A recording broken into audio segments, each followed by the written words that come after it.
지난 2주는 마태복음을 우리가 시작하면서 예수님의 사역의 시작에 대한 부분을 우리 시작했죠.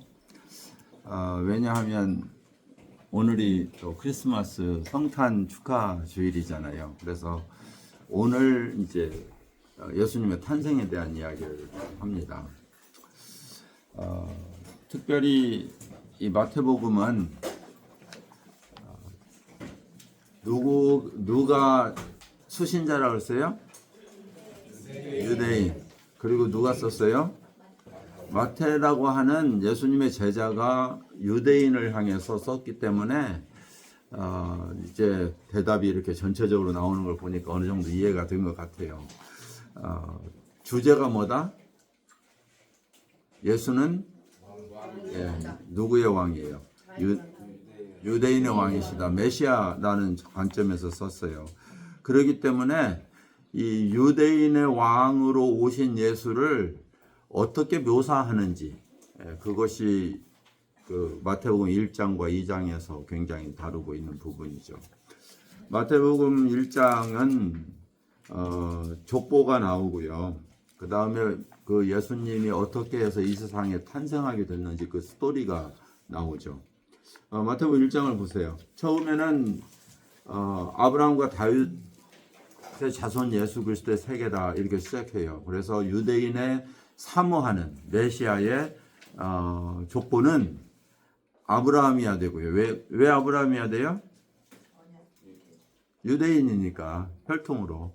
그래서 그 유대인들은 아브라함의 자손이라는 그것에 굉장히 자부심을 가지고 있었죠. 예. 그 여호와 하나님이 아브라함을 특별히 너희 하나님으로 지정하잖아요. 그죠? 그래서 시작된 민족이기 때문에 아브라함의 자손이고요. 그 다음에 왜 다윗의 자손이라고 그랬죠? 구약의 예언에 따라서 영원한 왕위를 주시겠다고 하나님이 약속했기 때문에 그 영원한 그 말은 뭐예요?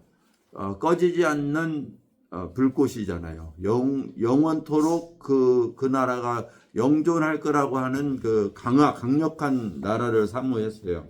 그래서 아브라함과 다윗의 자손 예수 그리스도가 이제 족보로 나오는데, 그리고 나서 어떻게 시작하는지 18절에 보면 예수 그리스도의 나심은 이러하니라 이러잖아요. 그러면서 여기에는 마리아의 이야기가 안 나오고요. 요셉의 이야기가 나와요. 요셉이 마리아라는 여자하고 약혼을 하고 동거하기 전에 잉태한 것을 누가 들었어요? 요셉이 들었다. 이렇게 요셉의 이야기가 나와요. 왜냐하면 이스라엘의 이 당시에 왕권은 누구를 통해서 계승돼서 왔어요?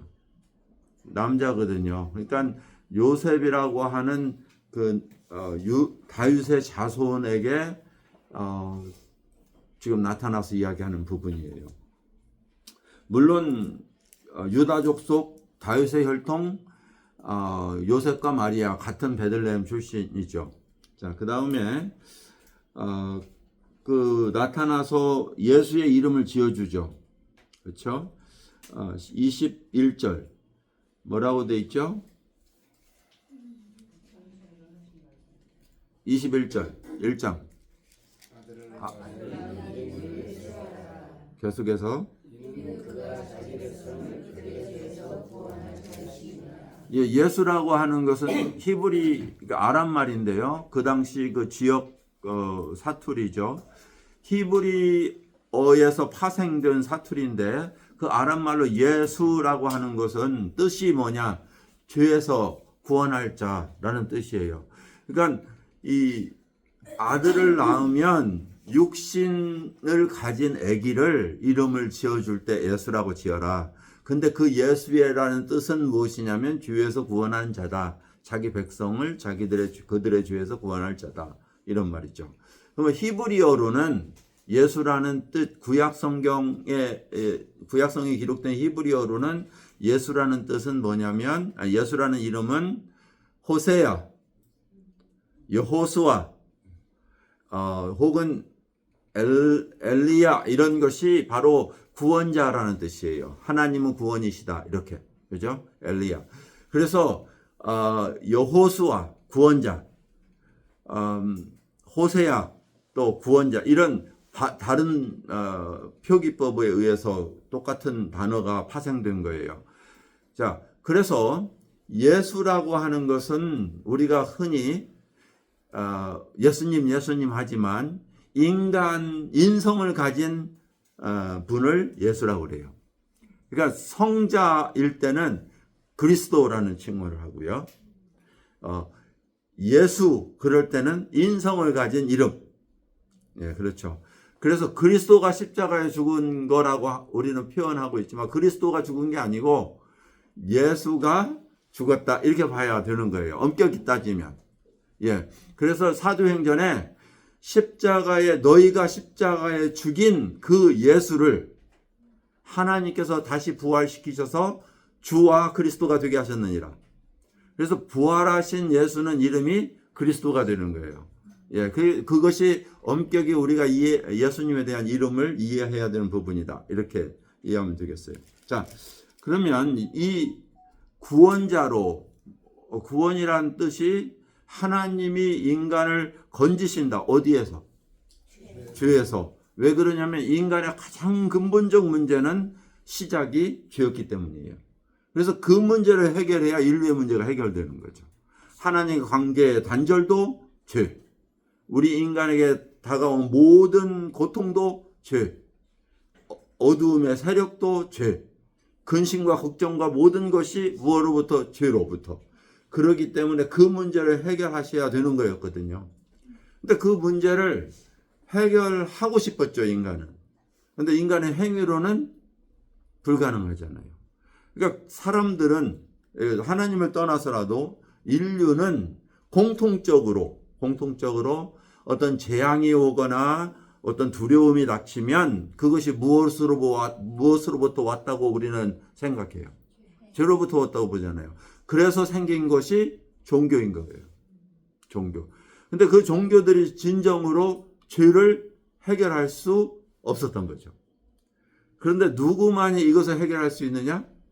창조주만이 하실 수 있는 거예요. 그래서 그 창조주 하나님께서는 그 죄를 해결할 수 있는 방법을 아셨고 이미 마련하셨고 그 다음에 실행하셨어요.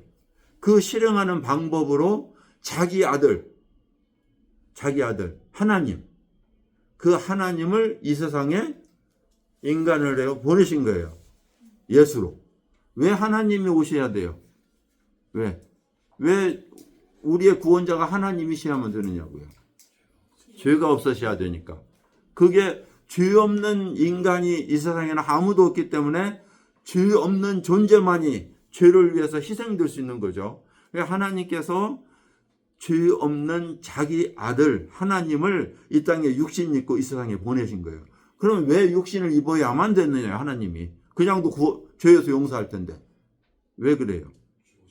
예, 죄의 싹은 사망이기 때문에 그래요. 죽으셔야만 되니까. 하나님은 영이시고 거룩하신 분이기 때문에 죽을 수 있어요, 없어요? 영생하시는 분이시니까. 그러기 때문에 육신을 입으신 거예요. 자, 그것이 바로 예수님께서 이 세상에 오신 이유다. 예, 그것이요. 그래서 그 스토리가, 메시아에 대한 스토리가 유대인들은 이미 포로로 잡혀갔을 때 사모하는 바였겠죠. 그렇죠? 왜냐하면 포로로 잡혀간 나라를 잃어버리고 그리고 난 후에 그들은 매일처럼 왜 우리가 이 땅에 이렇게 살아야 되는가 한탄하며 살았단 말이에요. 유대인들의 그 70년의 시간을. 거기에서 배운 게 있어요. 우리가 하나님을 떠났다는 사실이에요. 유일하신 하나님을 섬기지 못했고 우리는 이방신을 우리의 하나님과 더불어 섬겼다. 혼합 종교. 그것을 가지고 있었다는 사실이에요. 그래서 그들이 무엇을 하기 시작하냐면 유일신 신앙을 가지기 시작해요. 그 유일신 신앙의 첫 번째가 뭐냐? 안식일을 거룩하게 지켜야 돼요. 보세요. 이 유대인들은 그 이후로부터 안식일을 위해서 살았어요. 놀라운 거죠? 그러니까 주일부터 안식일까지 그날을 생각하면서 준비하면서 살았단 말이에요. 제가 지난주에 말씀을 드리면서 이런 이야기를 했잖아요. 지난주 했나요? 또 하도 다른 데서 많이 해가지고 그 주님이 오신다고 하는 목사님 이야기 언젠가 했나요? 지난주 안 했죠? 네, 안 했군요. 제가 오늘은 크리스마스 주간이기 때문에 교재 많이 않고 이렇게 배경 좀 이야기할게요. 어떤 목사님이 언젠가도 이야기했는데 또 한번 반복할게요. 어떤 목사님이 기도를 열심히 하는데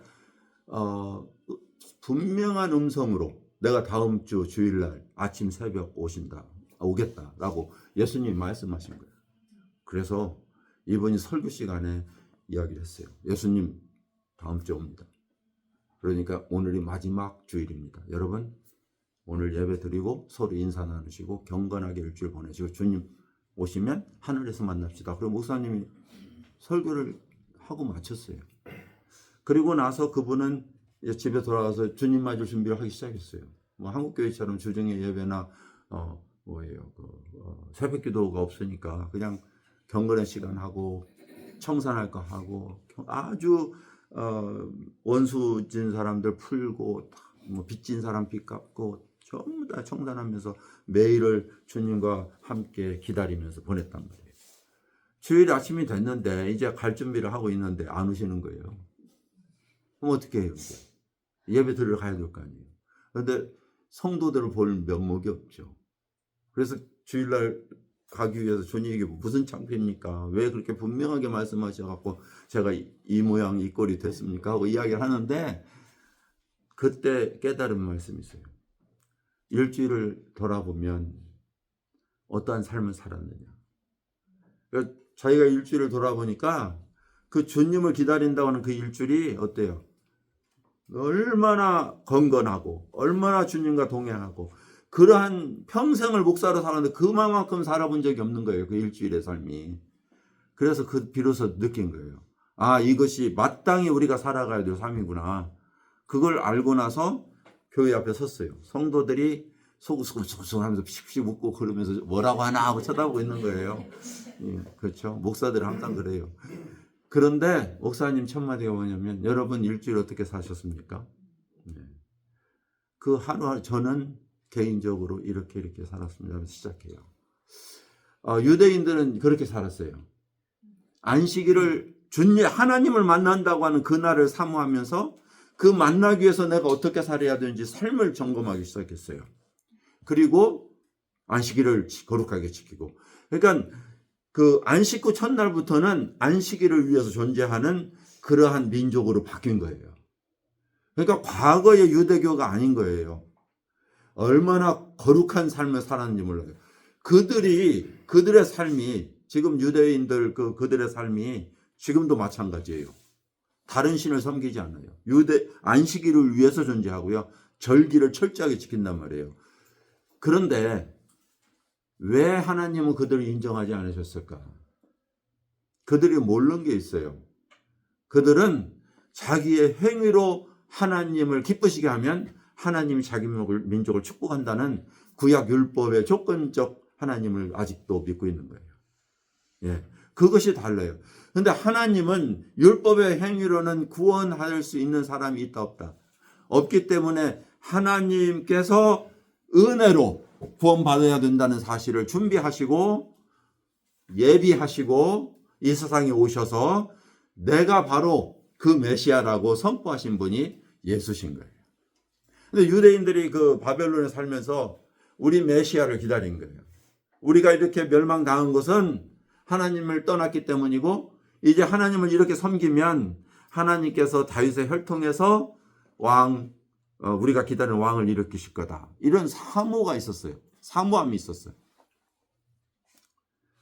그런데요, 이러한 사모함이 있었음에도 불구하고 그들은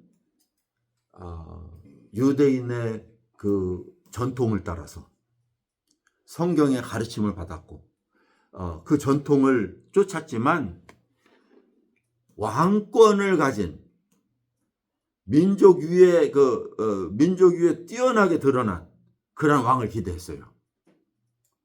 그래서 헤롯이 그들에게 등장했을 때 사실 헤롯이 등장하게 된 것은 누구 때문에 헤롯이 등장하게 되냐면 그 이제는 마카비 때문에 등장해요.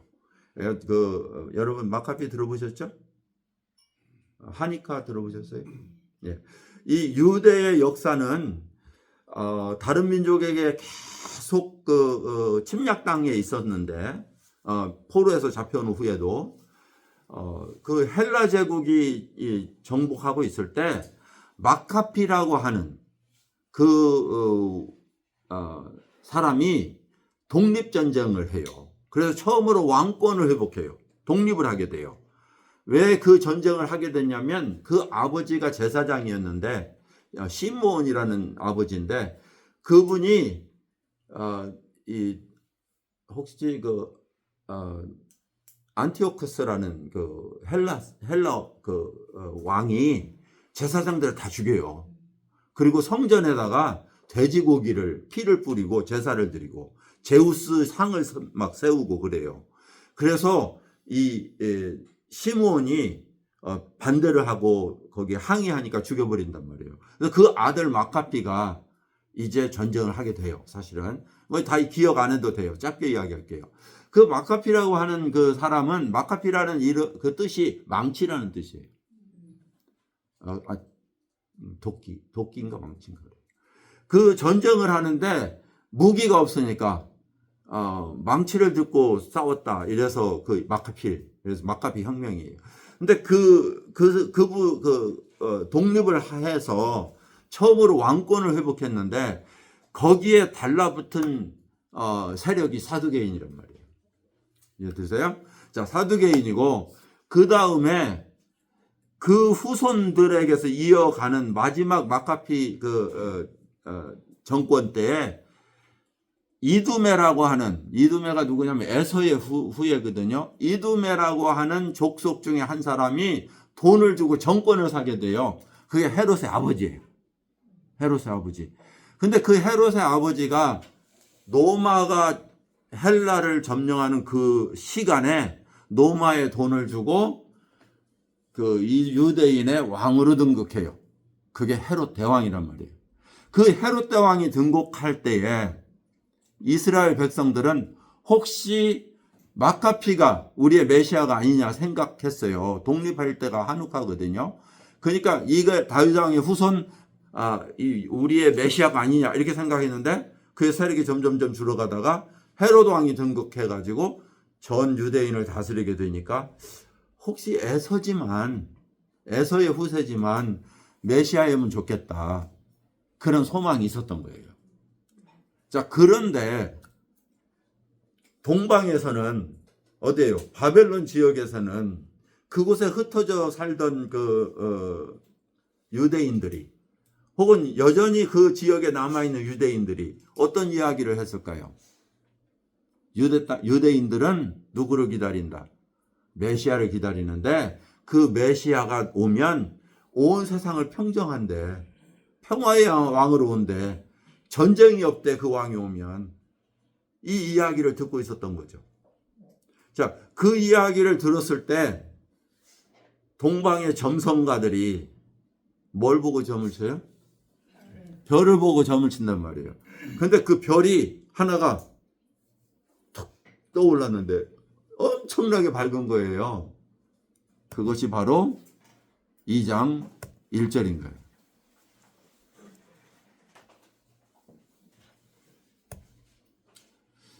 자, 2장 1절에 보면 헤롯 왕 때에 예수께서 유대 베들레헴에서 나심에 동방으로부터 박상들이 예루살렘에 이르러 말하되 유대인의 왕으로 나신 이가 어디 계시뇨? 우리가 동방에서 그 별을 보고 그에게 경배하러 왔노라.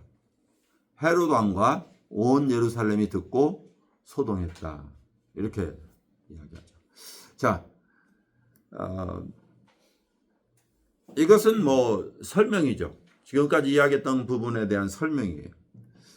그런데 누가는 사실 인간이신 예수 그리스도를 다루기 때문에 예수님의 탄생을 목자들이 축하하러 와요. 어떻게 보면 누가복음은 아기가 태어나는 장면이었을 거예요. 그 시간이었을 거예요. 그런데 마태의 관점은 누구의 관점, 무엇을 주제로 쓰냐면 왕의 관점으로 쓰기 때문에 이 예수의 탄생하는 그 순간이기보다는 그래서 누가복음 마구간에서 태어났다 이렇게 나오죠. 근데 마태복음은 그 집에 있음에 이렇게 이야기해요. 그러니까 사건이 두 개가 다른 것을 볼 수 있죠.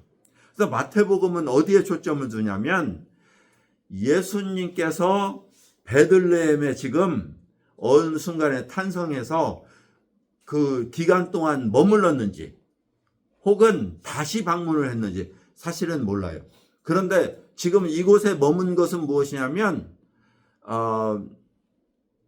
그 예수님께서 호적하라고 하는 그 명이 내려서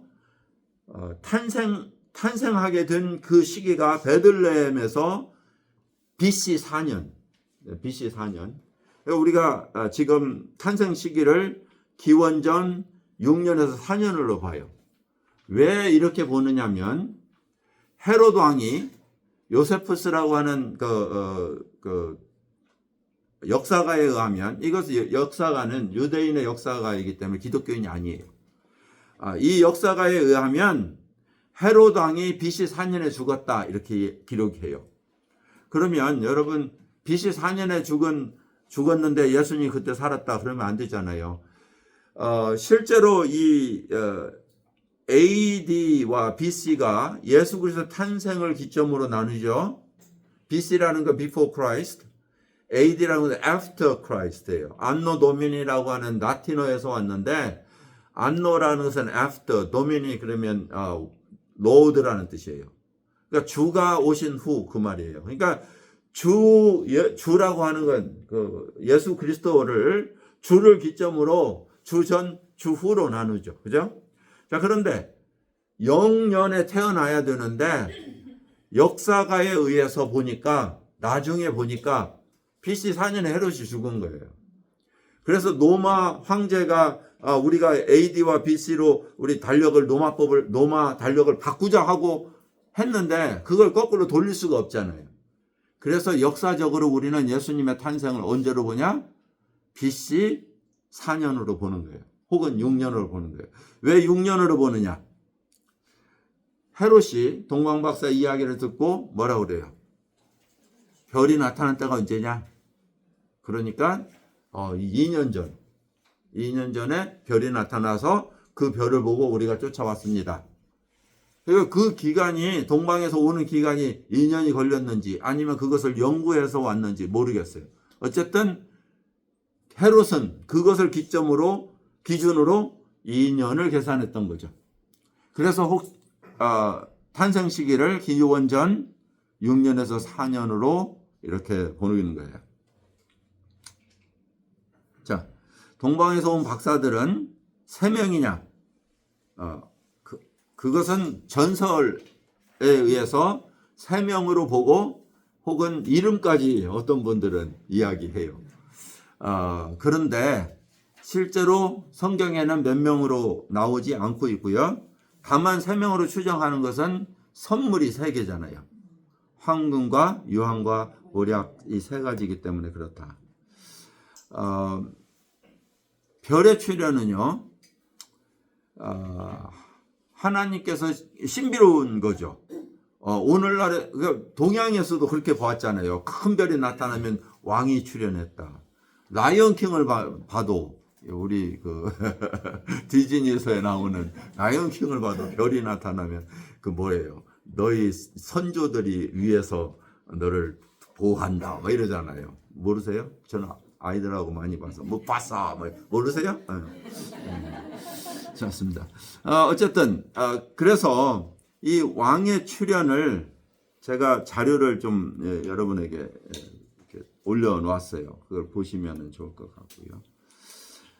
자, 그런데 헤롯이 두려워하죠. 막 소동했다는 것은 마음에 불안이 있었다, 두려움이 있었다 그래요. 헤롯은 평생 무슨 마음이 있었냐면 나는 유대인이 아니야. 그러니까 유대인들은 나를 평소에 어떻게 생각할까? 이들을 환심을 사기 위해서 내가 무엇을 해야 될까? 여기에 초점이 있었어요.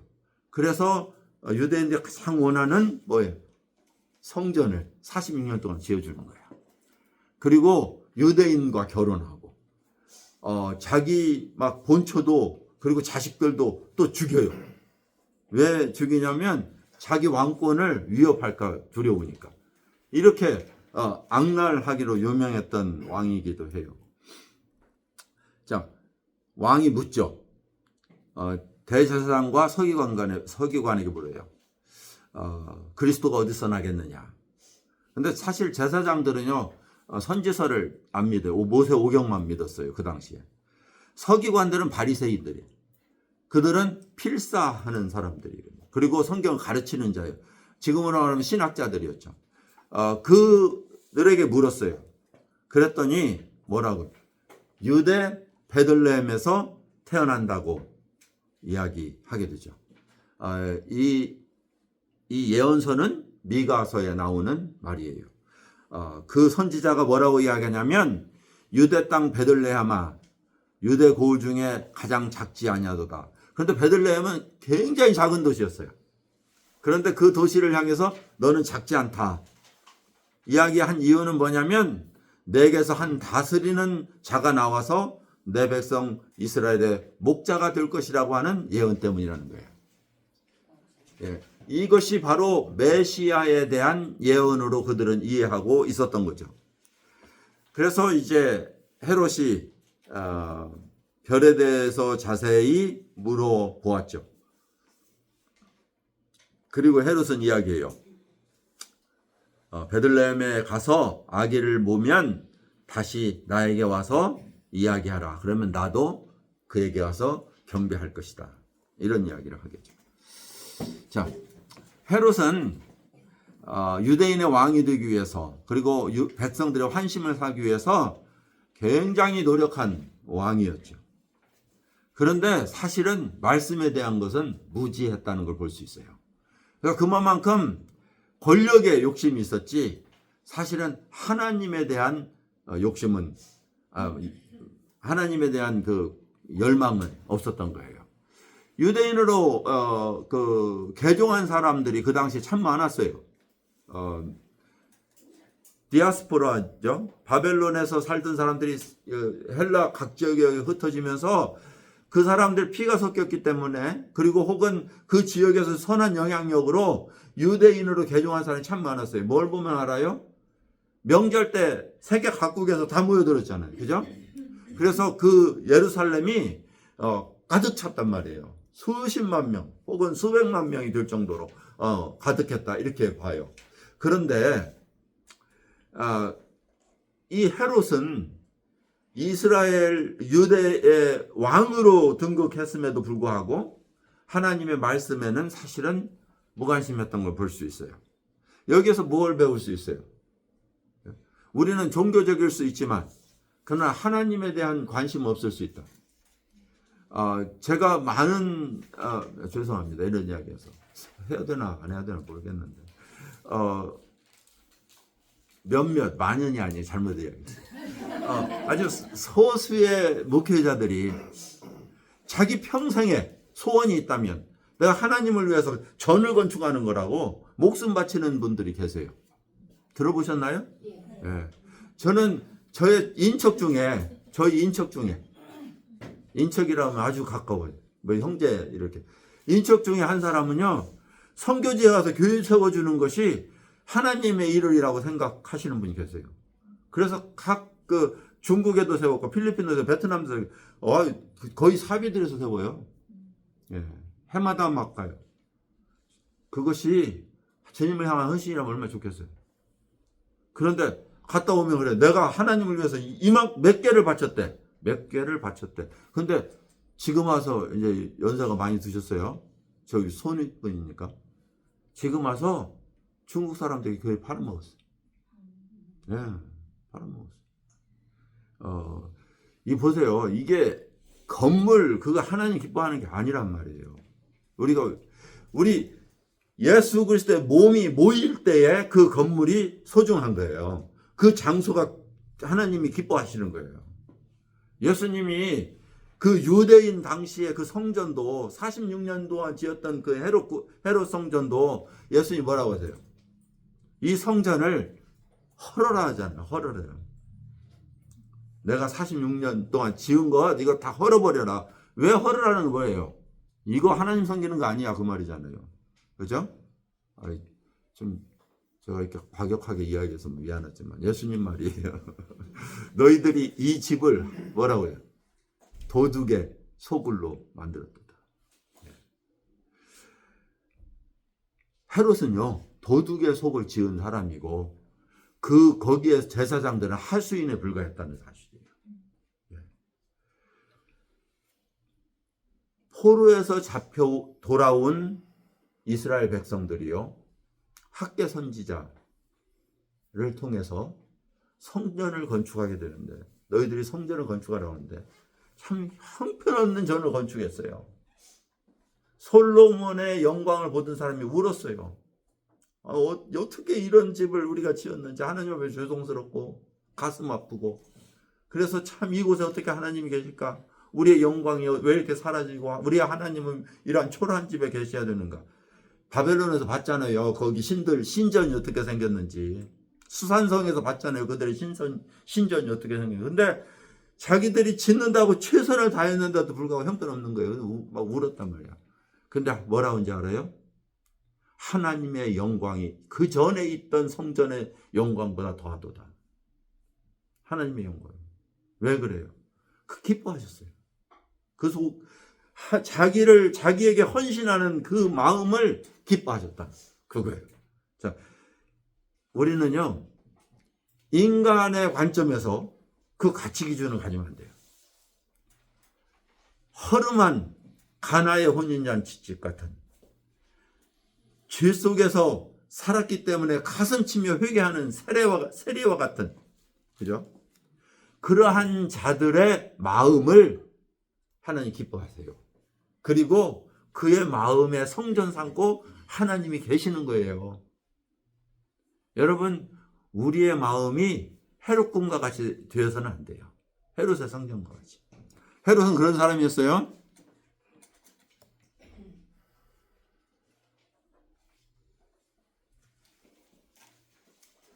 그리고 필경에는 어떻게 되느냐면 이렇게 이야기해요.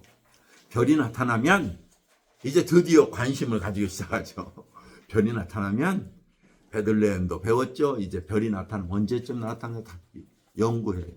알아보고 찾거든 내게 구해라.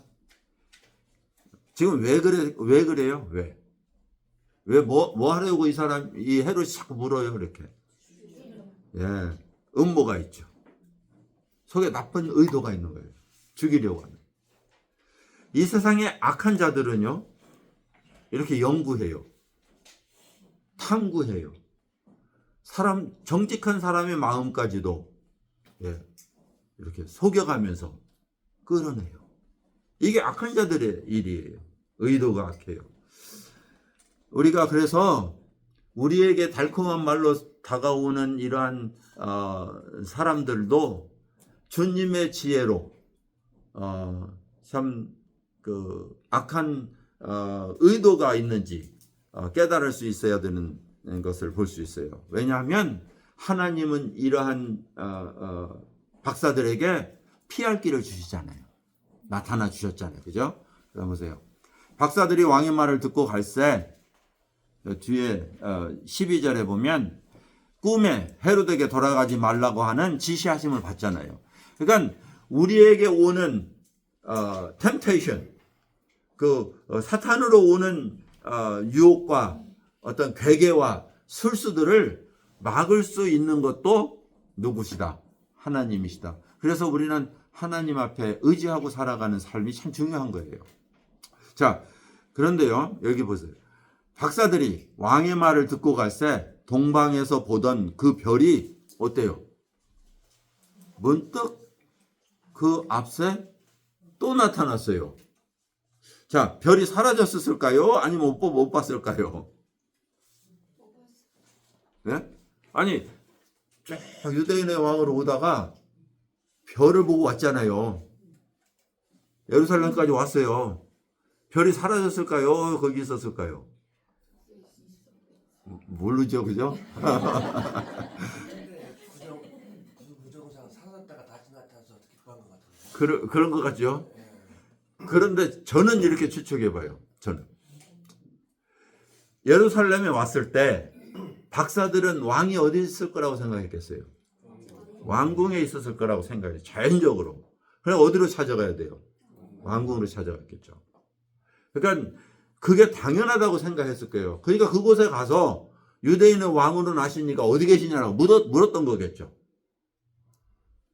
그런데 박사들은 사실 별을 끝까지 따라가지 않았을 수도 있어요. 그게 저의 추측이에요. 뭐 성경에 나오는 거 아니에요. 나와 보니까 그대로 있어요. 그리고 또 앞서가고 있어요. 여전히. 우리는요, 제가 추측한 묵상한 것에 의하면 우리는 때때로 하나님의 뜻을 합리성에 맞게 할 때가 많아요. 당연히 그렇겠지 하고 하나님의 뜻을 내 스스로 그냥 판단하는 경우가 있을 수 있다는 사실이에요. 우리는 하나님의 말씀의 기준보다는 이렇게 하니까 그럴듯하네, 이런 것 같아 하고 쉽게 그것에 결정을 하고 또 그것을 판단하고 행하는 경우가 있지 않을까.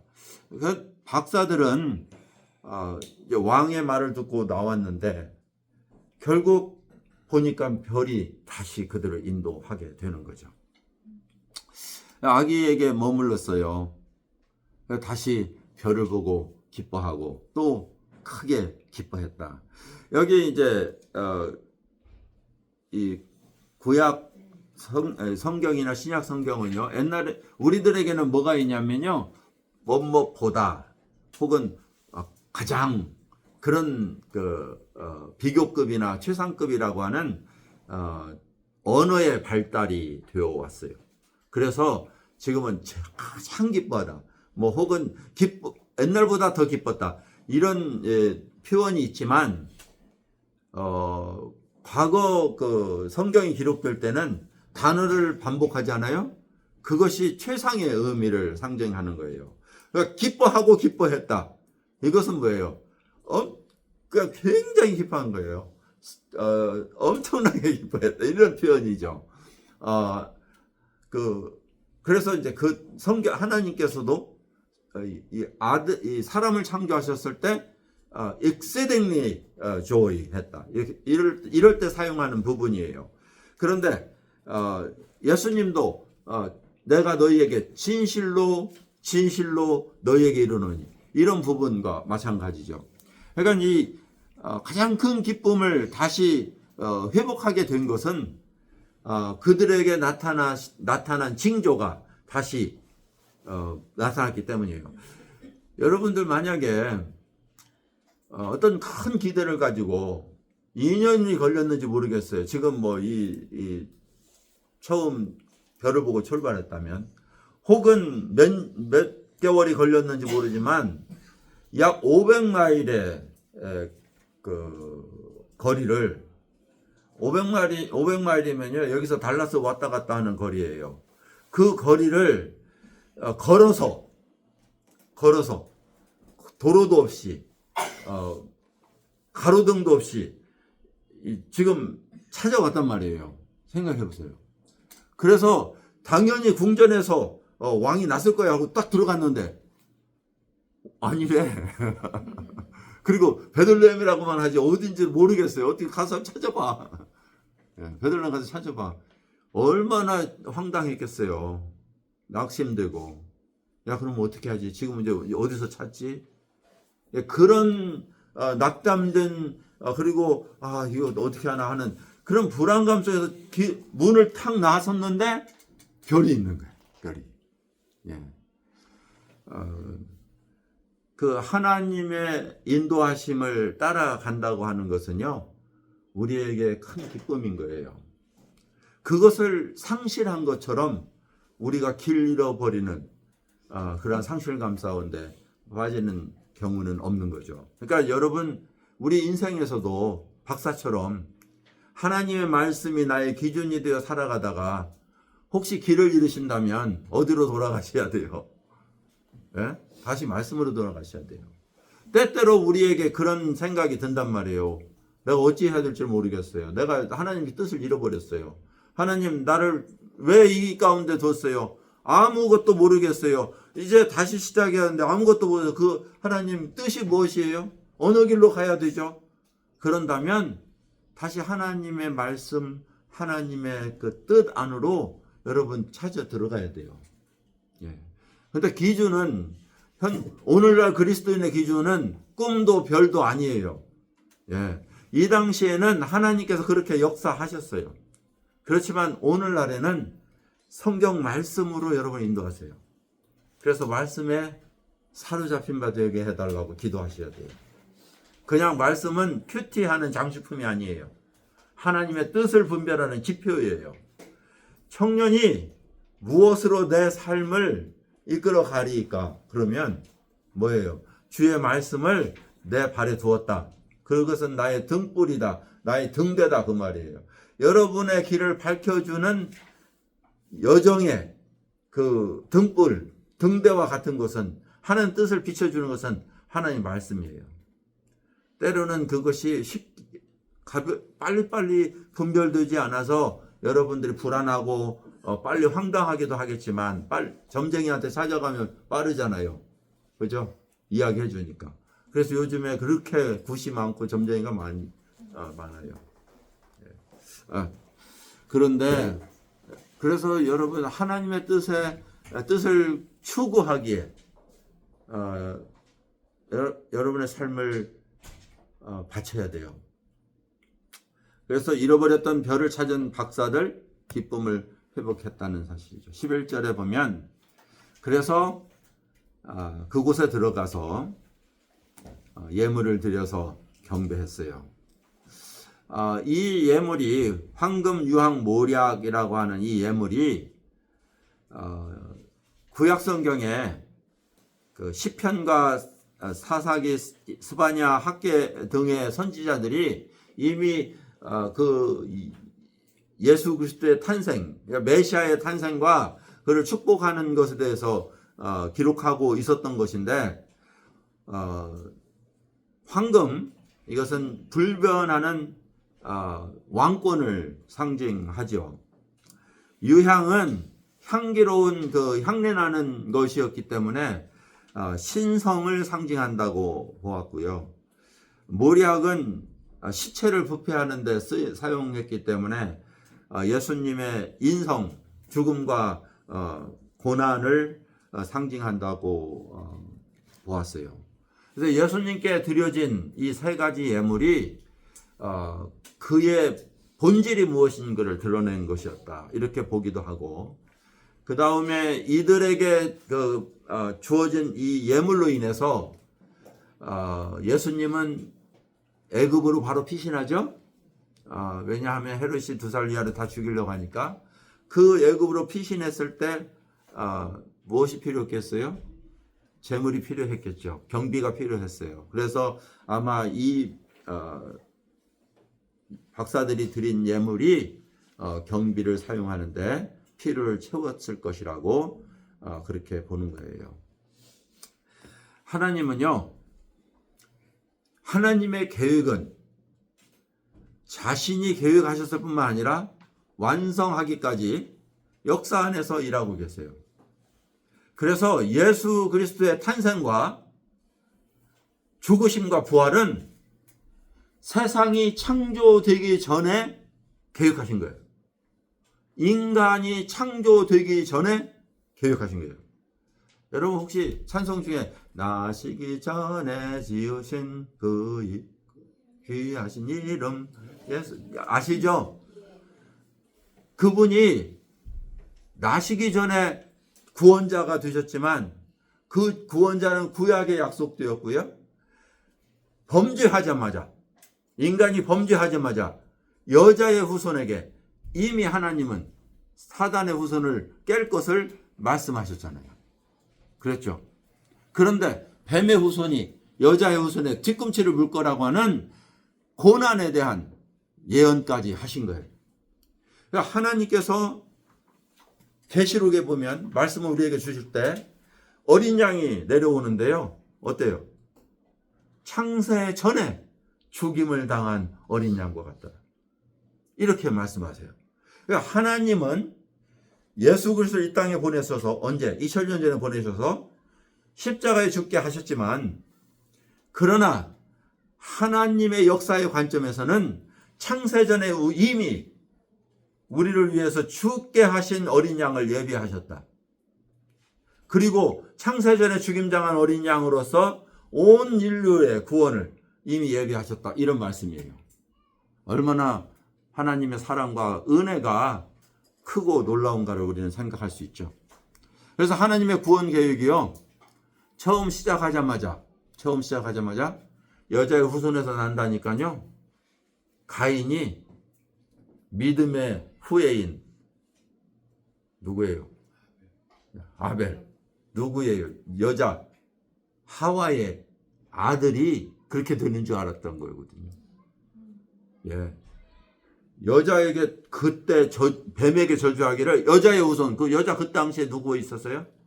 하와밖에 없었잖아요. 그러니까 사단은 믿음의 후손의 아벨을 통해서 자기가 점령될 거라고 생각하고 누구를 죽여요? 아벨을 죽이는 거예요. 그래서 그 아벨 대신 하나님께서 셋을 주셔서 믿음의 계보를 이어가세요. 자, 여기서 정리합니다. 예수 그리스도가 여자의 후손으로 태어나셨기 때문에 그 구원자를 사단은 죽이려고 하는데 누구를 이용했다? 헤롯을 이용한 거예요. 그런데 하나님은 그 사단의 계획, 마귀의 그러한 계획을 완전히 묵살시킨 거예요. 보호하셨죠. 구원자를 보호하시는 거예요. 하나님의 계획이 완성되어야 하기 때문이에요. 저와 여러분의 삶 속에서도 하나님은 계획을 가지고 이끌어 가세요. 맞나요? 예. 빌립보서에 보면 예수 그리스도께서 우리 안에 선한 뜻을 두고 일하시나니 주 예수의 그리스도의 날까지 이루시리라. 예. 기도하겠습니다. 아버지 하나님, 우리의 창조주이실 뿐만 아니라 우리에게 귀한 생명 허락해 주시고 우리 영혼을 구원하시기 위해서 아들을 이 땅에 보내신 하나님을 찬양합니다. 그 예수가 우리의 왕으로 오셨고 우리의 구원자로 오셔서 참 우리에게 산 소망을 주신 것을 참 감사합니다. 오늘 그 오신 예수, 육신을 입고 이 세상에 오신 예수를 축하하는 성탄절을 맞이해서 우리가 다시 한번 그분이 우리에게 어떠한 존재인가를 묵상하고 주님 앞에 새롭게 서는 그러한 귀한 날 되게 하여 주시옵소서. 예수님의 이름으로 기도했습니다. 아멘.